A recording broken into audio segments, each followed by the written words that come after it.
Good evening friends. இன்றைக்கி எதை பற்றி பேச போகிறோம்னா, இன்றைக்கி மியூச்சுவல் ஃபண்டு பெஸ்ட்டாக இல்லை வந்து ஈக்விட்டி ஷேர்ஸ் வாங்குறது பெஸ்ட்டாக அப்படின்னு சொல்லி டிஸ்கஸ் பண்ண போகிறோம். என்னுடைய டிஸ்கஷனில் நிறைய பேர் வந்து மியூச்சுவல் ஃபண்ட் வந்து ரிஸ்க் இல்லாத ஒரு இதுங்க. நீங்கள் வந்து ஏன்னா வந்து அதை வந்து உங்கள் ஃபண்ட் மேனேஜர் வந்து மெயின்டைன் பண்ணுவார். ஸோ அதில் வந்து உங்களுக்கு வந்து ப்ராபபிலிட்டி வந்து ரொம்ப கம்மி ரிஸ்க்கு அப்படின்னு சொல்லுவாங்க. அதே போல் பார்த்தீங்கன்னா உங்களுக்கு வந்து பார்த்தீங்கன்னா டிஃப்ரெண்ட் மியூச்சுவல் ஃபண்ட் இருக்குது.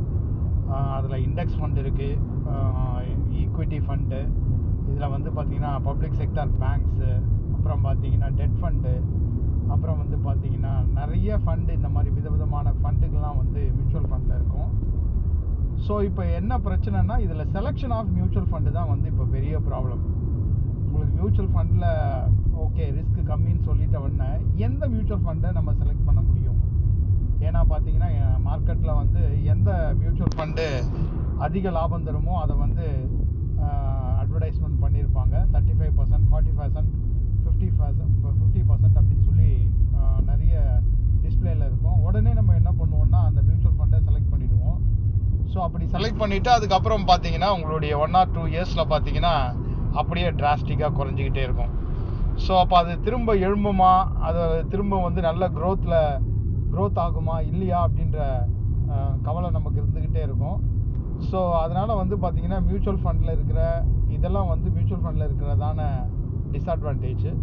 ஸோ அதில் வந்து நம்ம எந்த ஃபண்டு எந்த கம்பெனி, ஃபார் எக்ஸாம்பிள் ஹெச்டிஎஃப்சியில் வந்து போட்டால் நல்லா வருமா, இதில் ஆதித்யா பிர்லாவில் போட்டால் நல்லா வருமா, இல்லை மோதிலால் ஓஸ்வாலில் போட்டால் நல்லா வருமா, இல்லை நிஃப்டி இண்டெக்ஸ் ஃபண்டில் போட்டால் நல்லா வருமா. ஸோ இப்படி நமக்கு நிறைய வந்து போர்ட்ஃபோலியோ மேனேஜர்ஸ் வந்து ஒவ்வொரு கம்பெனிலையும் இருப்பாங்க. அதில் எந்த மேனேஜர் பெஸ்ட்டாக பர்ஃபார்மன்ஸ் பண்ணுவாருன்னு நமக்கு தெரியாது. அவங்கள பற்றின அனாலிசிஸ், அவங்க எவ்வளோ வருஷம் எக்ஸ்பீரியன்ஸ்டு, அவங்க எத்தனை வருஷமாக அந்த பேங்கிங் செக்டாரில் இருக்காங்க, இல்லை வந்து மியூச்சுவல் ஃபண்ட் அட்வைசராக இருக்காங்க, இல்லை ஃபண்ட் மேனேஜராக இருக்காங்களான்னு நமக்கு தெரியாது. எப்பேற்பட்ட எக்ஸ்பர்ட்டாக இருந்தாலும் வந்து கண்டிப்பாக வந்து லாஸஸ் வந்து அப்நார்மலாக இருக்கிறத வந்து அவங்களால தடுக்க முடியாது. மேபி வார் ஜோன்னால் குறையலாம், மேபி வந்து அந்த மியூச்சுவல் ஃபண்டு வந்து ஒரு எலெக்ஷன்னால் குறையலாம். இப்படி நிறைய சேஞ்சஸ் வந்து இருக்கிறதுனால மியூச்சுவல் ஃபண்டு வந்து பெஸ்ட்டு அப்படின்னு சொல்லி நம்ம உடனே எடுத்துக்க முடியாது. அதே நேரத்தில் வந்து இப்போ ஈக்விட்டியில் பார்த்தீங்கன்னா நிறைய பேர் வந்து நல்ல ஒரு கம்பெனிஸை வந்து ஸ்டாக்கை பர்ச்சேஸ் பண்ணுவாங்க. ஃபார் எக்ஸாம்பிள் ஹெச்டிஎஃப்சி, ஐசிஐசிஐ, இந்த நிஃப்டி 50ல் இருக்கிற ஸ்டாக்ஸ் எல்லாம் நிறைய பேர் பர்ச்சேஸ் பண்ணுவாங்க. அந்த நிஃப்டி 50ல் இருக்கிற ஸ்டாக்ஸுமே நிறைய நேரத்தில் வந்து பார்த்திங்கன்னா பயங்கர அதாவது மார்க்கெட் டவுன் ஆகும். அப்போ அந்த ஃபண்டோடைய வேல்யூஸ் எல்லாம் குறையும். அப்போ ஆட்டோமேட்டிக்காக உங்களுடைய போர்ட்ஃபோலியோவிலேருந்து பார்த்திங்கன்னா வேல்யூஸ் கம்மியாகிட்டே இருக்கும். அப்போ என்ன தான் சார் சொல்ல வரீங்க அப்படின்னு சொன்னால், நீங்கள் வந்து இந்த ஈக்விட்டி ஃபண்டு, ஈக்விட்டி ஷேர்ஸில் நீங்கள் இன்வெஸ்ட்மெண்ட் பண்ணும்போது நீங்கள் வந்து 2 விஷயம் பண்ணலாம். ஒன்று வந்து அதோடைய quarterly results, profit making capacity of the company, அது எப்படி இருக்குன்னு நீங்கள் பார்க்கணும். அதே நேரத்தில் ப்ரொமோட்டர்ஸோடைய பேக்ரவுண்ட் எப்படி இருக்குன்னு சொல்லி பார்க்கணும். அதே மாதிரி அவங்களுடைய fundamental analysis and technical analysis of the share, அந்த கம்பெனியோடைய டீட்டெயில்ஸை நீங்கள் பார்க்கணும். அவங்களுடைய ஈக்விட்டி ரேஷியோவை நீங்கள் பார்க்கணும். அவங்களுடைய புக் வேல்யூ பார்க்கணும். நிறைய கம்பெனிஸில் வந்து பார்த்திங்கன்னா புக் வேல்யூ வந்து பார்த்திங்கன்னா ரொம்ப ரொம்ப கம்மியாக இருக்கும். டிவிடெண்ட் தரமாட்டாங்க, ஒருவேளை போனஸ் இருக்காது. ஸோ இந்த மாதிரி நிறைய விஷயங்கள் இருக்குது ஈக்விட்டி ஷேரில். ஸோ நீங்கள் ஒரு பெரிய அனலைசிஸ் பண்ணால் தான் இதில் வந்து எது பெஸ்ட்டுன்னு சொல்ல முடியும். என்னை பொறுத்த வரைக்கும் சில எக்ஸ்பர்ட்ஸ் சொன்ன மாதிரி ஈக்விட்டி ஷேர்ஸ்லேயே நீங்கள் இன்வெஸ்ட்மெண்ட் பண்ணுறது என்னுடைய பெஸ்ட் ஆப்ஷனாக இருக்கும்.